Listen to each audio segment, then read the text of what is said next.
The Psycho shower scene is one of the most well-known scenes in cinema history. Yet if you were born after 1982, your first experience with this sequence was probably not the original Psycho. Was it Gus Van Sant's near shot-for-shot remake in 1998? Well, probably not. In fact, chances are your first experience with Psycho was this loving homage by The Simpsons. This isn't surprising, as The Simpsons reference films more often than any other television show. For a whole generation of children, their first experience with classic films was through The Simpsons.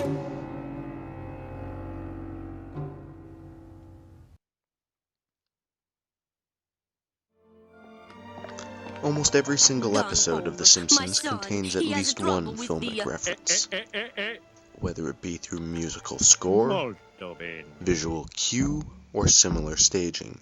These moments are prevalent throughout the show's long run on television. Rarely are full episodes centered around these references, but rather they are delivered in short sequences.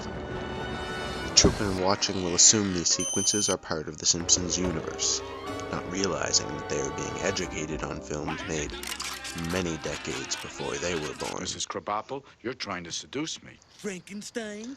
They have a strong affinity for referencing horror films, sometimes for horror and sometimes to comedic effect.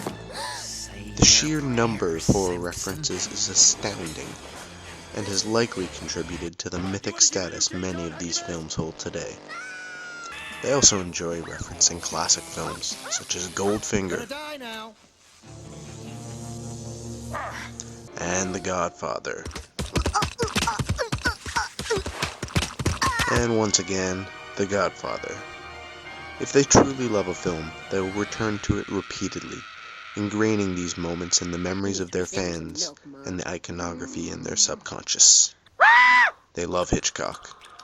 Any Simpsons fan will find many Hitchcock films very oddly familiar, and with good reason, as The Simpsons do the man's work justice, as seen here. Grace, come here. There's a sinister-looking kid I want you to see. No two films are referenced by The Simpsons as often as Citizen Kane and A Clockwork Orange. There seems to be some sort of draw for them to take very adult material and present it in a manner suitable for a young child. It is the idea of taking something very highbrow and presenting it in a very lowbrow manner. So a very nice comment here in the naivety of children, as I'm sure Bart does not actually know who Alex from Clockwork Orange is. The idea here is to introduce these films to children without scarring them terribly. Some may question the idea of a show built on references, and whether it can legitimately claim to be art. But as you can see in the following clips, they are very creative in their usage of references.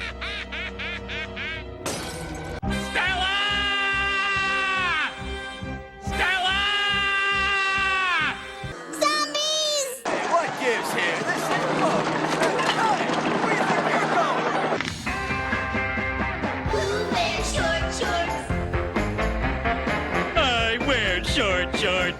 Not some hot drug admissions officer playing by his own rules.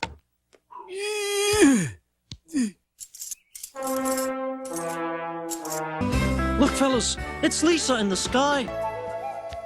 Bart! And you were there. And you, and you, and you. And here is a direct response from The Simpsons on the subject. So what? Animation is built on plagiarism.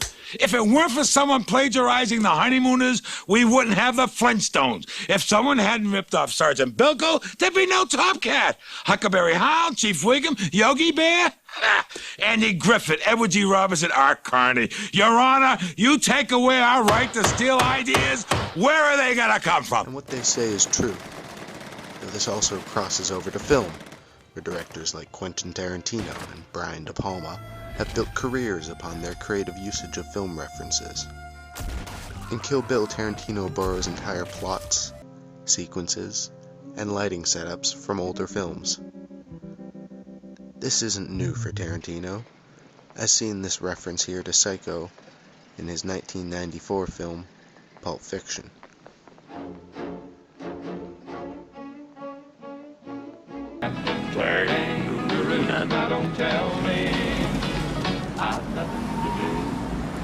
It's good to see you. I must go. I know I'm a good run.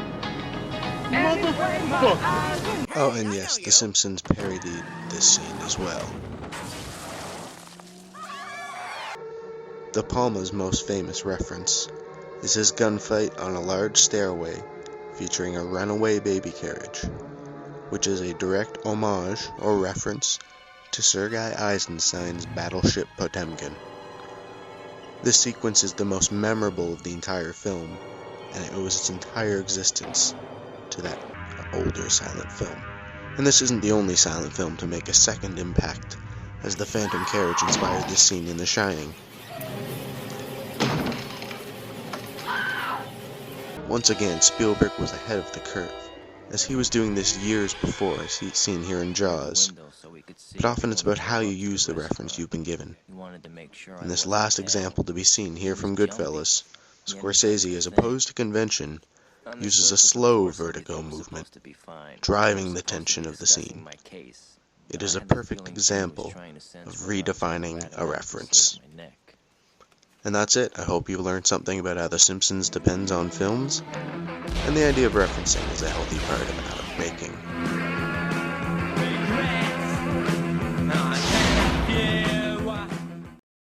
Oh, well, thank God that's over. I was worried there for a second.